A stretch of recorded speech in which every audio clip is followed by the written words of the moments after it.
Okay. Sorry, we got cut off there, but we're back with Becky, and she's going to walk us through some of the paperwork here that she has. Okay. Like I was saying, this is just broken up by French scenes.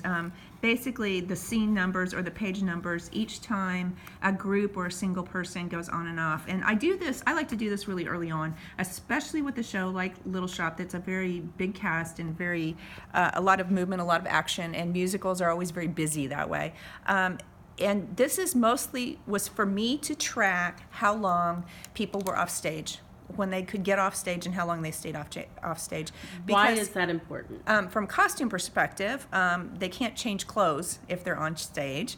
And if they only have a short amount of time off stage, it also can determine costume choices, whether or not they change at all or whether we have to make special quick change things, to happen, or a partial change. It needs to be planned ahead of time. So I like to go ahead and figure that out right from the beginning.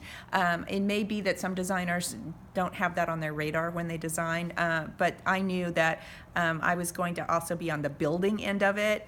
So I think the good designers yeah, do. Yeah, they should. They should think about that.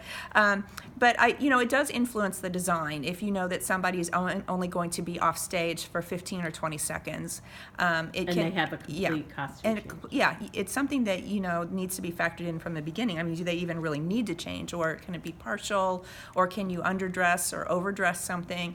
And so this is something that I do very early, just to kind of get an idea of how many total costumes we're dealing with, how many changes there are, and how often we can do them. It was like at this point I discovered that during Act 2, for example, Act 2, Seymour doesn't ever leave stage.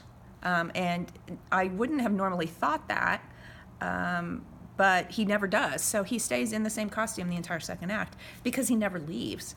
So while people around him are changing clothes, he never does because he never gets the chance to. There's just not even an opportunity for him to.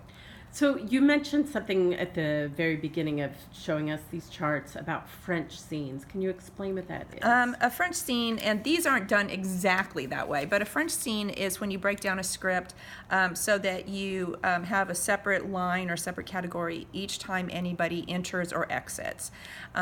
So from costuming perspectives, that's very helpful. With this, like I said, this was not done exact, and it was done a lot of times in groups. Like the three girls who are the Ronettes, which is sort of a girl group, they usually entered and exited as a group all at the same time. So it was a little easier to keep track of them that way. But tracking each actor, each exit and entrance as its own separate thing is a French scene. That's how we break it down. And sometimes that's a lot different from just saying, Act 1, Scene 2, Act 1, Scene 3. The script isn't really broken up that way.